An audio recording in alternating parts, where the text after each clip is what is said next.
Isaiah chapter 28. Woe to that wreath, the pride of Ephraim's drunkards, to the fading flower, his glorious beauty, set on the head of a fertile valley, to that city, the pride of those laid low by wine.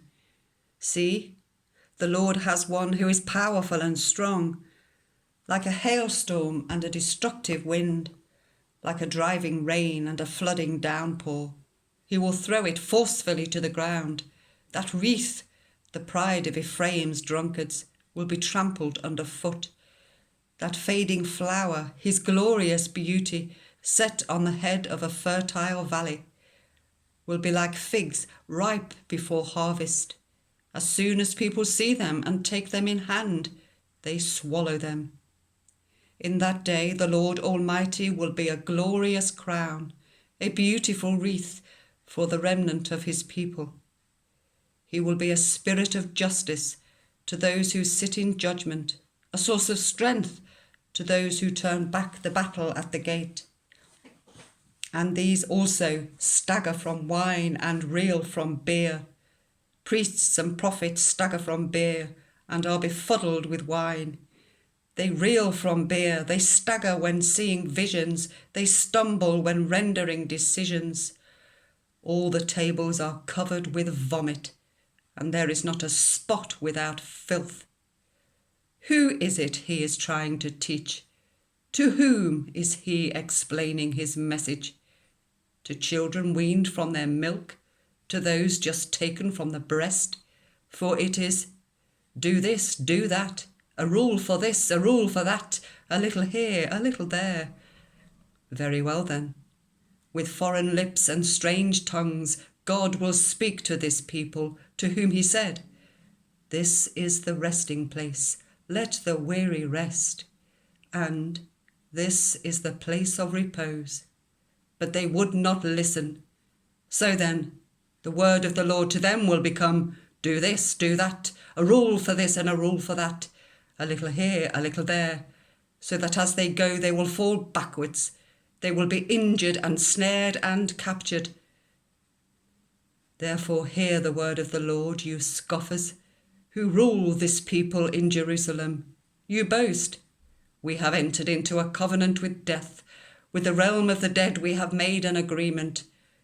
When an overwhelming scourge sweeps by, it cannot touch us, for we have made a lie our refuge and falsehood our hiding place. So this is what the sovereign Lord says.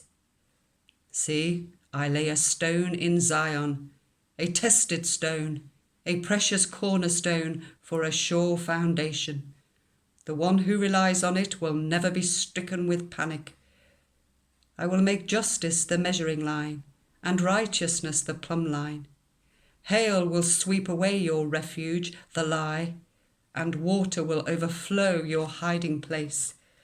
Your covenant with death will be annulled. Your agreement with the realm of the dead will not stand.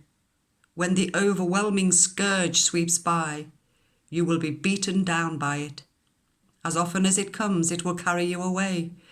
Morning after morning, by day and by night, it will sweep through. The understanding of this message will bring sheer terror. The bed is too short to stretch out on, the blanket too narrow to wrap around you. The Lord will rise up as he did at Mount Perazim. He will rouse himself as in the valley of Gibeon, to do his work, his strange work, and perform his task, his alien task. Now stop your mocking, or your chains will become heavier. The Lord Almighty, has told me of the destruction decreed against the whole land. Listen and hear my voice. Pay attention and hear what I say. When farmers plough for planting, do they plough continually? Do they keep on breaking up and working the soil? When they have levelled the surface, do they not sow caraway and scatter cumin? Do they not plant wheat in its place, barley in its plot, and spelt in its field? Their God instructs them and teaches them the right way. Caraway is not threshed with a sledge, nor is a cartwheel rolled over cumin. Caraway is beaten out with a rod, and cumin with a stick.